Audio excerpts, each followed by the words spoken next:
Bom, mas vamos falar aqui do livro da Mary. É a história do Zé Bonifácio, é isso? Exatamente, é uma história tão controversa, porque afinal de contas ele é o patriarca da independência, Sim. né? Mas é o fundador também do fake news no Brasil, uma coisa fantástica. Porque o Zé Bonifácio cria um jornal para se autopromover como patriarca da independência, né? Então, acho que os nossos políticos têm aí um bom exemplo. Tem que ver só isso. Zé Bonifácio, porque o Zé Bonifácio ele tem, né? Ele foi, depois ele voltou, ele era tutor. Eu tenho as fotos dele com o Dom Pedro. Bonitinho, As margens do Então, porque o Dom Pedro II, normalmente a foto dele é velho, né? É aquele barba Papai branca. Noel, É o Papai Noel, mas ele era criança. Exatamente. E o Zé Bonifácio ficou nesse período. Exatamente. Ficou lá tocando o barco. Olha, Era uma espécie de. Não, é as vidas do Zé Bonifácio que começa lá atrás. Primeiro já desmistificando esse negócio. Todo herói é rico, né? Tem grana, ele família, era rico, ele era rico, dono de santo. Não, ele era um cara que tinha ficado pobre, não como os irmãos da JBS, mas a família tinha decaído bastante. E eles estão todos em busca de oportunidades, são de um arrivismo espetacular. Eles são realmente catadores de oportunidades. E ele sai, então, de Santos muito cedo. Isso nós estamos, desculpa interromper, mas nós estamos falando que ano? 1780 e poucos, porque Tá. em 83 ele vai para Portugal. Tá. Ele faz uma série de viagens, vai para o Rio, fica lá, inventam que ele vai para estudar no Mosteiro de São Bento, que nem tem nenhum registro da presença dele, mas enfim, ele, garoto, vai estudar em Coimbra, que era um pouco o destino dos meninos de boas famílias do Brasil, e lá ele vai tentar uma inserção. É gozado como essa coisa da mobilidade social no Brasil está associada às oportunidades de estar dentro do aparelho de Estado, que a ideia dele era entrar realmente, se tornar funcionário da monarquia portuguesa e galgar todos os degraus, ganhando dinheiro, muito preocupado, pedindo chão, gosta de dinheiro, o tempo todo escrevendo a respeito do assunto, e exatamente porque não tem muito o que fazer, porque Portugal é o último dos reinos da Europa nesse momento, né? Ainda mais depois que Pombal sai, a rainha Dona Maria, que é uma ótima monarca, grande soberana, nada louca, mas enfim, uma mulher que está mais preocupada com igreja, manifestações públicas, já preço, enfim, a religiosidade. Ele ali vê que não tem muita saída, ele é mandado, então, por um ministro, Dona Maria, para fazer uma viagem pela Europa. A ideia nessa época é que quanto mais ricas as colônias, quer dizer, nós estamos aí no momento de uma grande revolução científica e de verdade, é bacana o que está acontecendo na Europa, estão se criando grandes centros de pesquisa, pesquisa botânica, mineralógica, esses reinos todos ameaçados, inclusive pelas revoluções que virão depois, estão preocupados aí em achar minério para fazer canhão, fazer bala de canhão, essa coisa toda. Então, nesse processo de buscar riqueza nas colônias, o Zé Bonifácio vai dar um giro pela Europa. Ele é mineralogista, né? A moda é ser botânico, mas aí como já não inventaram nenhuma plantinha a mais que desse dinheiro, ele vai atrás dos minérios. E aí o que acontece é que a viagem, ao contrário do que diziam os biógrafos, é um grande desastre.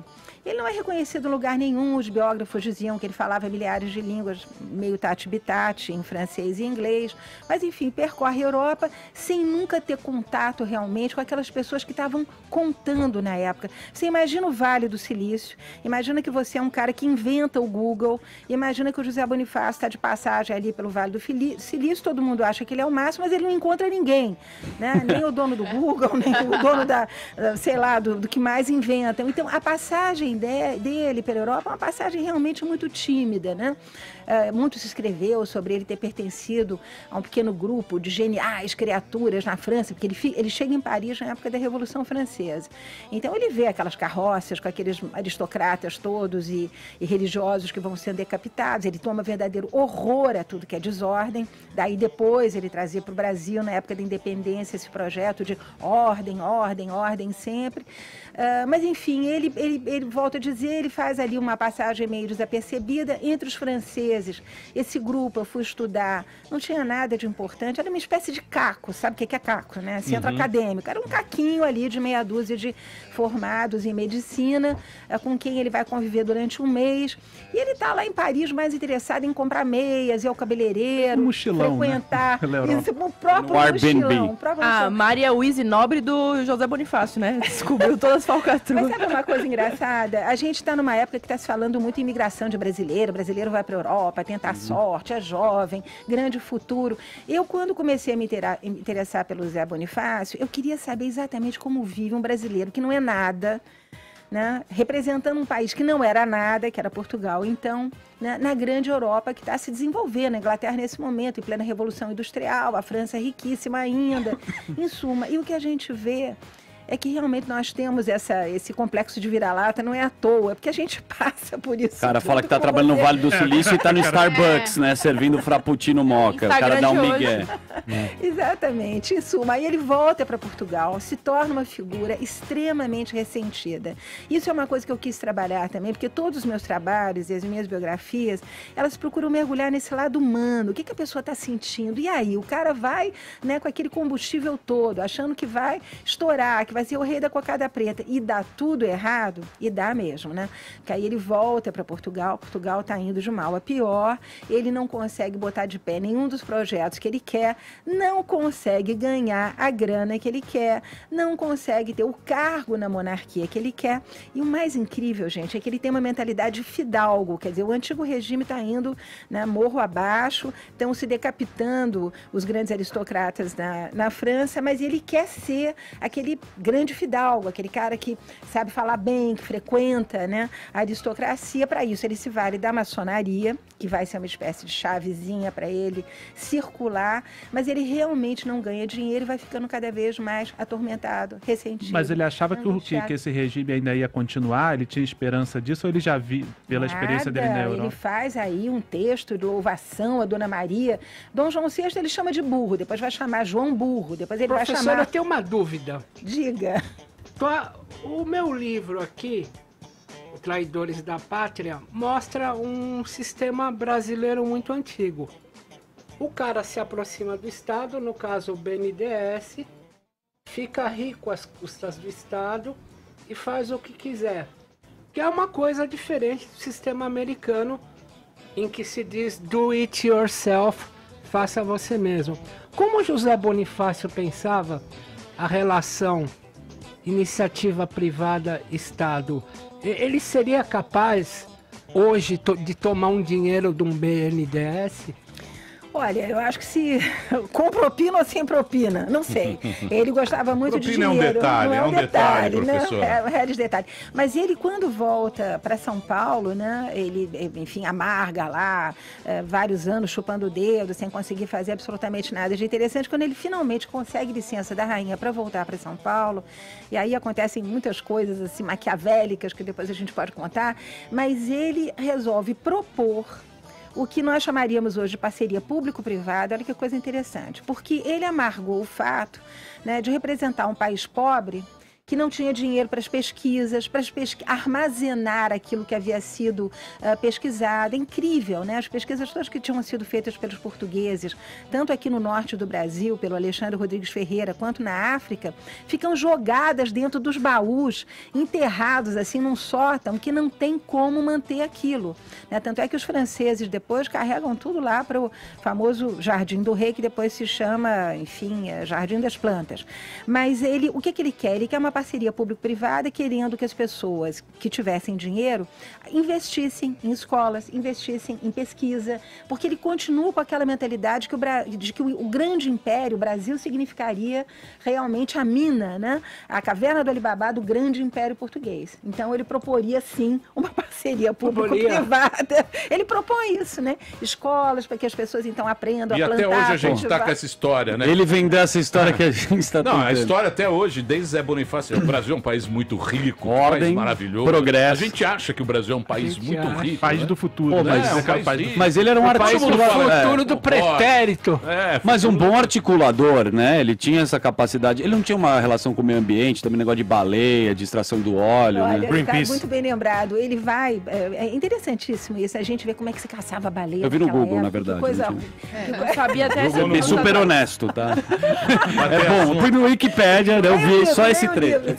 Não, ninguém sabe a história do José Bonifácio. Ele que trouxe o BBB pro Brasil. Para as famosas chamadas pescarias de baleia, e aí eu faço toda uma descrição de como isso era realmente brutal, né? Como é que se pegavam os animais, como é que se decepavam esses animais, arrastavam para a praia, o mau cheiro que ficava. Enfim, isso era considerado um business na época, tá? Aqui, como disse o nosso professor, era um business, e ele fica com aquilo na cabeça e ele vai depois apresentar na Academia de Ciências de Lisboa boa, todo um tratado sobre como tornar isso mais interessante, ganhar mais dinheiro, evitar o contrabando, enfim, você tem toda a razão. Agora, tudo que ele vai dizer sobre preservação das matas, né, que às vezes os biógrafos dizem, fantástico, o cara inaugurou essa preocupação com o meio ambiente do Brasil. Nananina não, já se falava nisso há muito tempo e nós temos já desde o século XVIII uma série de governadores, inclusive portugueses, que estão aqui dizendo, olha, se continuar desse jeito, queimando floresta aí, como a gente queima lenha para fazer pizza, vai acabar Mateus, tudo muito... Os próprios muito... índios queimavam, né? Sim, o sistema do índio era meio de queimada. Sim, mas muito mais, digamos, muito mais restrito, né? Depois realmente nós vamos ver desaparecer essa Mata Atlântica, para quê? Para fornecer lenha para os engenhos de cana, para cercar pasto para boi, enfim, a própria civilização, ao chegar ao Brasil, civilização entre aspas, mas enfim, o fato da gente se desenvolver implicou realmente no desaparecimento dessas florestas. Então, ele não é nenhum pioneiro, quer dizer, o que eu vou mostrando ao longo do livro é que tudo aquilo que durante anos nós acreditamos, o cara foi pioneiro em falar da libertação dos escravos. Também não foi bem assim. Ele era um toleracionista, que é a expressão que os historiadores usam para aquelas pessoas que durante muito tempo diziam assim, vamos fazer assim a escravidão, vamos libertar, só um minutinho, então, vamos libertar os escravos, mas devagar, né? Calma, não pode ser do dia para a noite. Olha aí, a revolta do Haiti matou tanta gente, depois quem é que subiu ao poder? O filho das escravas com os franceses, vamos evitar isso. Então, não queria se comprometer muito, né? Nada, em cima do muro, não vou dizer que ele fundou o PSDB, mas, né? Isentão. Quem sabe lá atrás, né? Patrono do PSDB sempre em cima do muro, aqui, um pouquinho ali, ele fez um pouco esse jogo. Então, tanto com a escravidão, inserção dos índios, ele vai também beber em vários trabalhos que já estavam sendo discutidos pelo José Arouche Toledo Rendon, que tinha aqui a famosa fazenda, o Largo do Arouche era a fazenda dele de café. Ele vai conviver com os índios e ele vai justamente propor uma série de saídas para incorporar os índios que já estavam bastante incorporados. Gente, todo mundo que está sentado aqui tem um sanguinho índio em algum lugar. Esse índio nosso aqui, né, era o índio que é os Tupi, né? O índio Tupi, ele gostava de fazer esse... Tanto é que nas caravelas só vinha homem, não tinha mulher. Mulher não subia na caravela, que dava mau agouro.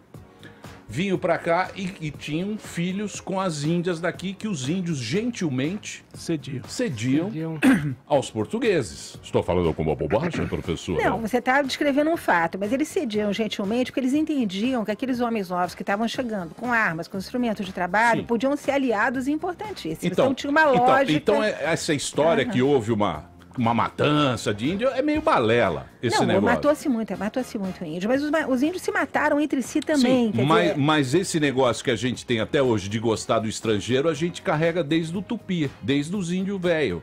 Temos que provar isso através de teses. Não, mas o brasileiro, ele gosta de estrangeiro, ele gosta de receber o estrangeiro. Fornecemos as mulheres, a bebida caipirinha, para os índios e tal. Isso aí talvez seja dessa acolhida tão generosa, tão generosa. Mas que não era ingênua, isso que é interessante.